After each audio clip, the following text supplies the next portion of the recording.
Assalamu alaikum दोस्तों, मैं Mohammad Fawad Mirza, CEO and founder at Subasaf. The topic we are going to discuss is getting higher marks in ECAT with Myra Saeed Hashmi. Myra Saeed Hashmi currently जो है वो UET Lahore से electrical engineering कर रहे हैं 20 batch में। बाकी की जो है उन्हीं से पूछते हैं कि उन्होंने फर्स्ट ऑफ ऑल अपना इंट्रोडक्शन करे और ECAT में हायर मार्क्स कैसे अचीव कर सकते हैं। तो first of all Maira Hashmi, really thanks माशाल्लाह कि आप अपना कीमती वक्त निकाल के आए।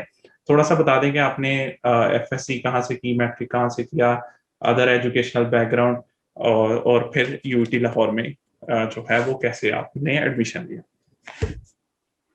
मैट्रिक मैंने की Gerton Academy for Girls से from Federal Board of Intermediate and Secondary Education and secured 1075 marks out of 1100. Afterwards, I got admitted to Kinnaird College for Women University. There, I studied FSC Pre-Engineering and I secured 1063 out of 1100. Afterwards, gave ECAT and then got admitted to UET Lahore, where I'm currently doing BSc Electrical Engineering. माशाल्लाह। अच्छा मुझे बताइएगा कि first of all जो भी candidate apply करना चाहता है, एक तो ECAT का सिलेबस क्या है और ECAT होता क्या है और आया ये किन यूनिवर्सिटीज में एप्लीकेबल होता है? ECAT is engineering test, admission test जो आप किसी मतलब UET Lahore, Rachna College of Engineering and Technology, UET KSK, इन सब में अप्लाई करने के लिए, नारोवाल कैंपस, इन सब में अप्लाई करने के लिए आपको ECAT देना पड़ता है। तो ECAT बेसिकली एक MCQ बेस्ड टेस्ट होता है जिसके अंदर हमारे केमिस्ट्री, फिजिक्स, मैथमेटिक्स और इंग्लिश इन्वॉल्व होते हैं। इनकी डिफरेंट वेटेजेस होती हैं, like 30 questions from physics, 30 questions from mathematics and 30 from chemistry. Similarly, 10 from English. There are 100 questions in total and each question has 4 marks. तो total marks हमारे पास 400 बनते हैं और उसके बाद हमारी जो ECAT होता है ये बेसिकली जो लोग ECAT देते हैं उनका गोल ही UET लाहौर होता है। तो ECAT basically is associated with UET। ठीक है। अच्छा, आपने ECAT को तो सम अप कर दी, मुझे थोड़ा सा बताइएगा कि ECAT में जो है एक तो सब्जेक्ट्स की परसेंटेजेस बता दी, ECAT की खुद की क्या परसेंटेज होती है towards getting your admission in UET Lahore और any other university affiliated with ECAT? 25% हमारे पास मैट्रिक होती है। मैट्रिक की वेटेज होती है 45% from FSC part 1, because part 2 का एग्जाम का रिजल्ट अभी आया नहीं होता है, तो हम लोग पार्ट 1 को कंसिडर करते हैं।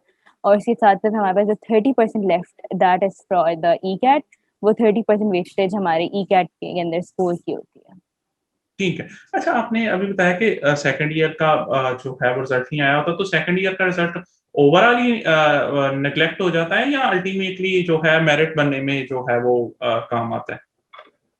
नहीं, ये लास्ट ईयर से हुआ है कि वो ओवरऑल निगलेक्ट हो जाता है, क्योंकि लेकिन हमने अब बाद में देने होते हैं, हमने अपने डॉक्यूमेंट सबमिट कराने होते हैं सेकेंड ईयर के भी कि हमने वो पास कर लिया है। तो जो क्योंकि हमारा जो रिजल्ट आता है सेकेंड ईयर का वो लेट आता है, तब तक हमारा जो एकेडमिक ईयर होता है वो स्टार्ट हो चुका होता है। पहले हम लोग वेट करते थे, पहले UET भी वेट करती थी कि वो आ जाए फिर एकेडमिक सेशन स्टार्ट करते हैं, लेकिन ये होता है ये कि वो हम लोग पीछे रह जाते थे, वी लैग दोज मंथ्स। तो हम उनको कवर करने के लिए अब UET ने ये स्टैंड निकाला है कि वो खाली फर्स्ट ईयर के मार्क्स को कंसिडर करते हैं, ताकि वो वाला टाइम और वो वाले मंथ्स वीक वेस्ट ना हो। If you have not pass second year, तब तक आपका एडमिशन नहीं हो सकता। तो वैसे भी इट्स सर्टेन कि अगर आपने फर्स्ट ईयर में इतना अच्छा स्कोर कर लिया कि आपका एडमिशन हो गया UET में, तो यू आर केपेबल इनफ कि आप सेकेंड ईयर आराम से पास कर जाओगे। तो you have to pass that. उसके बाद आपने डॉक्यूमेंट सबमिट करना होते हैं, लेकिन weightage in that aggregate is from first year marks, not from the second year ones. ठीक। अच्छा, ठीक है, वो परसेंटेज तो उसमें इंक्लूडेड हो जाती है। आपके ख्याल में मतलब ECAT इतनी वेटेज रखता है? एक तो 25% ठीक है उसके मार्क्स हैं, लेकिन क्या आपने ऐसे स्टूडेंट्स देखे हैं जिन्होंने जी 30% marks, thank you for correcting. अच्छा, कि जिन्होंने मैट्रिक और FSC में, मैं ये नहीं कहता ऑब्वियसली बिल्कुल नेग्लिजिबल किस्म का परफॉर्म किया, फिर तो शायद वो अप्लाई भी ना कर पाए, लेकिन एक एवरेज अप्लाई जो है उनके मार्क्स आए, लेकिन उन्होंने ECAT में अच्छा परफॉर्म किया और वो मेरिट लिस्ट में बेहतर आ सके। सो ऐसा आपके ख्याल में ECAT की इतनी परसेंटेज वेटेज होती है? होती है इतनी, मतलब अगर हम लोगों के मैट्रिक में काफी लोग ऐसे होते हैं कि थोड़ी लक हो जाती है, लाइक अनफॉर्चुनेटली वो नहीं स्कोर कर पाते। लाइक हमारे यहाँ पे ये कॉन्सेप्ट के काफी रोट लर्निंग होती है, काफी बुक का मटेरियल देखा जाता है, तो और कुछ लोग ऐसे होते हैं कॉन्सेप्ट बहुत क्लियर होते हैं, तो वो ECAT में इतना अच्छा परफॉर्म कर देते हैं कि वो इजीली एडमिशन सिक्योर कर लेते हैं अपनी अच्छी यूनिवर्सिटीज में। तो उनकी जो कॉन्सेप्ट होते हैं they are like their supporters उनको बहुत आगे ले जाते हैं। ठीक है। अच्छा अच्छा, ई कैट के लिए एक तो हो गया ना, आपने परसेंटेज बता दी, और जो है ना ऑब्वियसली उसकी कोर्स बुक्स जो भी हैं वो आप स्टडी करें। तो जो है इसके लिए कोई, इसके अलावा कोई आप बुक रिकमेंड करना चाह रहे हो जो अदर देन जो है कोर्स बुक है, जो जिससे आप लर्न कर सकते हैं फिजिक्स, मैथमेटिक्स, इंग्लिश और जो है केमिस्ट्री?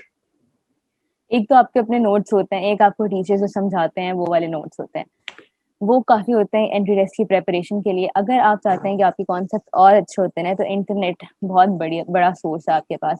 आपने कोई भी कॉन्सेप्ट लेना है, किसी भी कॉन्सेप्ट को एक्सप्लोर करना है, तो आप गूगल पे लिखो और आपके पास बहुत ज्यादा आ जाते हैं।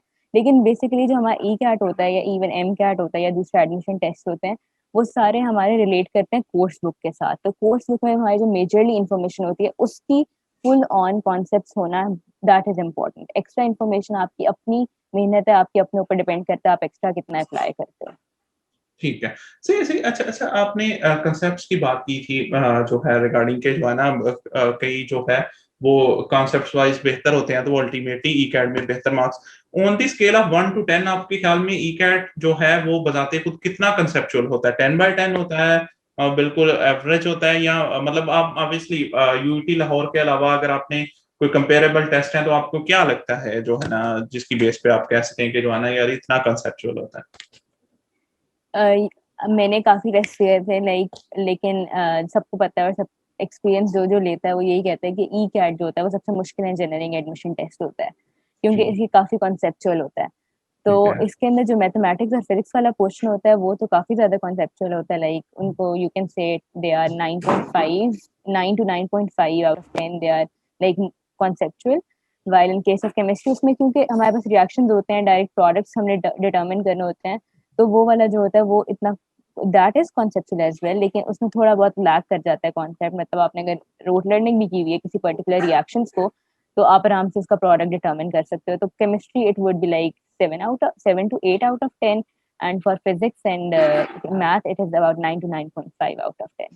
ठीक ठीक, माशाल्लाह। अच्छा, ये नहीं ओवरऑल कंसेप्चुअल होता है। अच्छा, ये हमने जो है टेक्निकल सब्जेक्ट्स को कवर कर लिए। इंग्लिश की जो प्रिपरेशन है, एक तो आया वो भी एनालिटिकल टाइप का इंग्लिश होता है, या मतलब उसमें ज्यादातर वोकेबलरी और जो है इस चीज को कंसीडर किया जाता है? उसमें हमारे पास ई कैट में इंग्लिश होती है दैट इज बेसिकली कॉम्प्रिहेंसिव। तो हमारे पास कॉम्प्रिहेंशन पैसेजेस होते हैं, उसके अंदर से हमारे पास वो हमारी वोकैबुलरी भी टेस्ट करते हैं, वो हमारे ग्रामर भी टेस्ट करते हैं, उसके अंदर हमारे एनालिटिकल स्किल्स को भी कर लेते हैं वैल्यूएट, साथ साथ हमारी कॉम्प्रिहेंसिव स्किल्स को भी कर लेते हैं। लाइक फॉर इंजीनियरिंग आपकी ये स्किल्स बहुत ज्यादा बिल्डअप होनी चाहिए। आपका दिमाग कितना शार्प है, आप चीजों को किस तरह मैनेज कर सकते हो, कैसे डील कर सकते हो, इनोवेशन किस तरह कर सकते हो, चीजें डिफरेंट कैसे ला सकते हो। तो उनको डिटर्मिन करने के लिए वो आपकी कॉम्प्रिहेंशन स्किल्स को देखते हैं, तो आपकी वो बहुत शार्प होनी चाहिए। वोकैबुलरी और ग्रामर का जहाँ तक सवाल है, तो आपके ग्रामर के कॉन्सेप्ट बहुत स्ट्रांग होने चाहिए, और आप एक सेंटेंस को कितने अच्छे से एनालिसिस कर लेते हो उसका, वो आपके अपने ऊपर डिपेंड करता है। तो आपकी ये वाली स्किल्स अगर स्ट्रांग होंगी तो आप इंग्लिश बहुत आराम से एस कर सकोगे। ठीक है ठीक है। अच्छा अच्छा, मुझे बताइएगा एक ई-कैट टेस्ट में मेरे ख्याल में कैलकुलेटर तो अलाउड नहीं होता है, तो एक जी स्टूडेंट कैसे जो है विदाउट कैलकुलेटर जो है मेक श्योर करे कि जो है वो क्वेश्चंस को अप्रोक्सीमाइज कर सके, या करीब करीब आपने खुद से क्या मेथोडोलॉजी अप्लाई की थी कि जो है जैसे विदाउट कैलकुलेटर जो है वो सॉल्व किया जा सके? जो कैलकुलेशंस की बात है उसके लिए आपको you should know how to deal with numbers and like decimals, fractions, उसके साथ आप इस तरह डीलिंग कर सकते हो। तो मतलब अगर आपके पास कोई सम दिया हुआ है, तो हम्म। आप कितने मतलब केपेबल हो कि उसको कितनी जल्दी कर सकते हो, आपकी क्या स्पीड है उसको करने में, वो आपकी प्रैक्टिस से आती है। आप जितनी प्रैक्टिस करोगे, आप जितने नंबर्स को देखोगे, आपको आहिस्ता आहिस्ता मतलब आप खुद कॉन्सेप्ट बिल्ड होना शुरू हो जाएगा कि अगर इस तरह का नंबर आएगा तो उसको डिवीजन के बाद या मल्टीप्लिकेशन के बाद हमारे पास क्या वैल्यू आएगी, या अगर हम इसको कैलकुलेटर यूज नहीं करते तो हमारी जो रिक्वायर्ड वैल्यू है वो किस तरह से निकलेगी। इसके लिए आपको ज्यादातर स्क्वायर मतलब किसी भी नंबर का स्क्वायर क्या होगा, स्क्वायर्स याद करने पड़ेंगे। मतलब ये चीजें होती हैं जो आप लर्न कर सकते हैं। Like you can learn what is 2 into 2, 2 into 2 is equals to 4, 3 into 3 is equals to 9। तो इस तरह की चीजें आप याद कर सकते हो। You can go up to 20 even, ये याद कर सकते हो। स्क्वायर रूट्स को अपने दिमाग में रख सकते हो इस तरह से। अगर कोई बड़ी कैलकुलेशन है तो आप उसको राउंड ऑफ कर लेते हो in order to get the required answer. अगर आप उसको राउंड ऑफ कर लेते हो तो आपके पास लाइक अगर 3.99 है, तो इस 3.99 को डिवाइड करना 2 से डिफिकल्ट है, बनस्बत 4 को 2 से करने के, तो हम 3.99 को 4 में कन्वर्ट करके 2 से डिवाइड कर सकते हैं, तो we can get the answer very easily and quickly. जी, ठीक है। अच्छा, आप जो है ईकैट की प्रिपरेशन के लिए कोई एकेडमी रिकमेंड करेंगी, या मतलब बंदा होम बेस में भी इसको प्रिपेयर कर सकता है यूजिंग इंटरनेट, या मतलब बुक्स जो है? अकेडमी आपको बेसिकली हेल्प करती है बताने में कि आपने किस तरह से प्रिपरेशन करनी है किसी भी एंट्री टेस्ट की या किसी भी अपने एग्जाम की, तो basically that provides the track और the path on which you can walk upon, और आप उसके बाद उस पर्टिकुलर चीज के लिए अप्लाई कर सकते हो और इजीली आपको मतलब like you get the concept, ये किस तरह से प्रिपेयर करना है। जबकि जो घर के ऊपर प्रिपरेशन होती है that depends upon your self study, कि आप खुद किस तरह प्रिपेयर करो। तो अनलेस आपके पास गाइडेंस नहीं होती किसी चीज को भी अचीव करने की या किसी भी चीज के बारे में, तो आप उसके बारे में उसमें अपने आप को इम्पोज भी नहीं करा सकते, अपने आप को एक्सपोज भी नहीं कर सकते हो कि I am like good in it. तो आपको एक गाइडेंस चाहिए होती है जो आपको आपकी अकेडमीज और टीचर्स प्रोवाइड करते हैं। और जो सेल्फ स्टडी होती है वो आपने खुद करनी होती है ताकि आप खुद स्कोर कर सको। अगर आप सेल्फ स्टडी नहीं करते हो तो like you can not perform well, लेकिन और अगर आप सिर्फ अकेडमी जाते रहोगे तब भी you can not perform well. तो दोनों चीजों को हैंड इन हैंड लेकर चलना होता है in order to score very good marks in ECAT. ठीक है, सही। चले चले, वो तो हो गया कि एकेडमी जो है। एक तो थोड़े जो है आप कुछ सजेशन दे सकते हैं कि विच एकेडमीज यू थिंक, मतलब जिससे आपने यूजुअली अपने जो है नेबरहुड में देखा होगा कि ये स्टूडेंट्स इधर से आ रहे हैं क्लास में, के जो है ना, मतलब ये स्टूडेंट्स इस एकेडमी से पढ़ के आ रहे हैं जो बेहतर रिकमेंडेबल है। Like most of the students जो होते हैं वो या तो किप्स के होते हैं या पीजीसी के स्टेप प्रोग्राम के होते हैं। तो ये दो मेजरली जो लोग प्रेफर करते हैं और हर कोई प्रेफर करता है वो स्टेप होता है bye PGC and kips.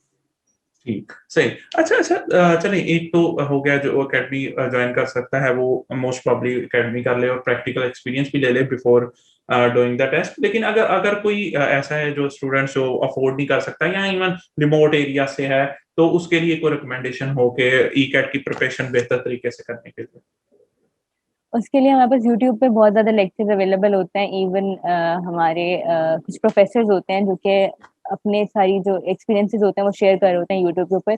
A number of them are there, like हम अगर सर्च करें अगर बस हम यही लिखें ना कि ई कैट प्रिपरेशन, तो वो हमें वहाँ पे काफ़ी ज़्यादा वीडियोस आ जाती हैं। उसके साथ साथ हमारे पास ऑनलाइन पास्ट पेपर्स अवेलेबल होते हैं, उनको पढ़ने से भी हमारे पास काफ़ी चीज़ें मिल जाती हैं। और काफ़ी ऐसे हार्ड वर्किंग स्टूडेंट्स होते हैं जो अपने नोट्स शेयर कर रहे होते हैं ऑन इंटरनेट, तो वहां से हम काफी नोट से भी हेल्प ले सकते हैं। काफी ऐसे स्टूडेंट्स होते हैं जो उनको मतलब सेल कर रहे होते हैं, like we can buy them as well.